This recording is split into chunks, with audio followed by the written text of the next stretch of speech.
Hey, I'm Chmielewski, I'm Erik Jensen. and we're here to share with you some freelancing tips.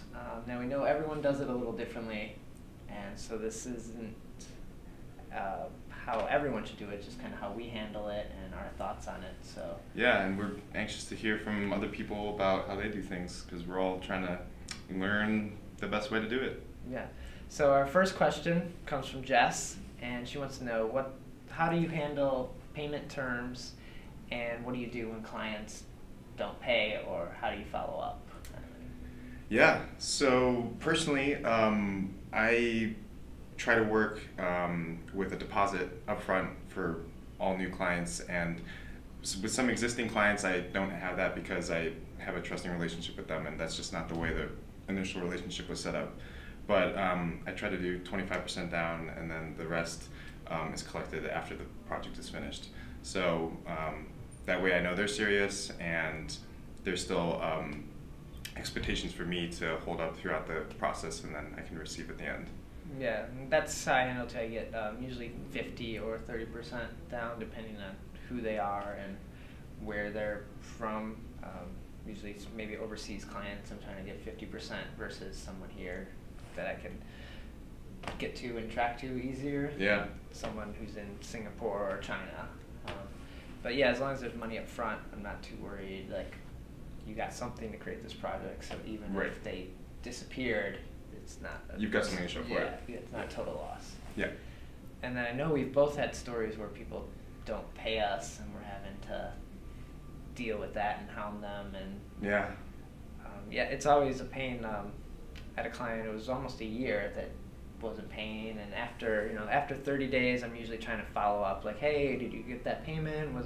That invoice, was there any issues with it? Mm-hmm. Like, just, people's emails get lost, and I understand that, and it's an easy excuse to be like, oh, I never got it, can you send it again? Right. And then they're kind of buying themselves another couple weeks or something. Right, right. Yeah, you kind of have to make sure that they received it, and then I usually, after 30 days, if I haven't received anything or any notification, I'll send up a follow-up and say, hey, where are we in the payment process? And some bigger companies, if you work with bigger companies, they've got an accounting department, and it just takes a lot of time to move the invoices through. So you can expect to wait longer with bigger companies, and sometimes with smaller companies, you actually get paid more efficiently. But yeah, I fortunately only have one experience of a client that didn't pay, and it took 2 years in the end to get paid in full. And I just pursued, and I sent him emails, and I tried to set up kind of a payment plan with him and say, listen, if you can't pay the full amount now, let's try to do something where you can pay in installations. And he was actually a really good client of mine, and this was the 4th or 5th project I was working on with him, so I didn't want to kind of damage that relationship too much, but it got to the point where it was just getting ridiculous. So eventually I said, okay, we're gonna have to get a collection agency involved, and that really put a fire under his ass.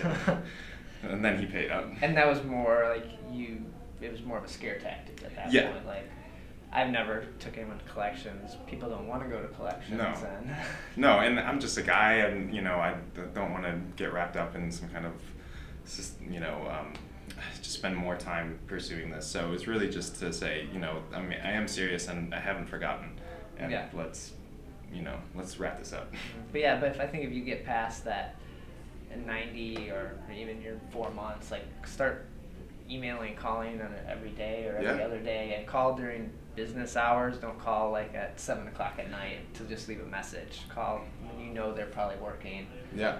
And just keep following up, because no one wants to see another email from you. It's like, no, let's get rid of this. Let's pay him his money and move on. Exactly. Yeah, and usually they do. Fortunately,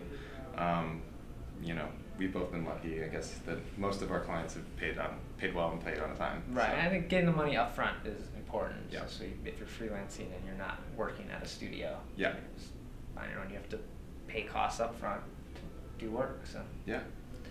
But let us know how you handle it. Leave a comment, share your tips on getting people to pay on time or even early. Yeah, and if you want to be standing here and talk about it with one of us or other people, just let us know. Yeah, love to hear how you guys handle it. Yep. Thanks. See ya.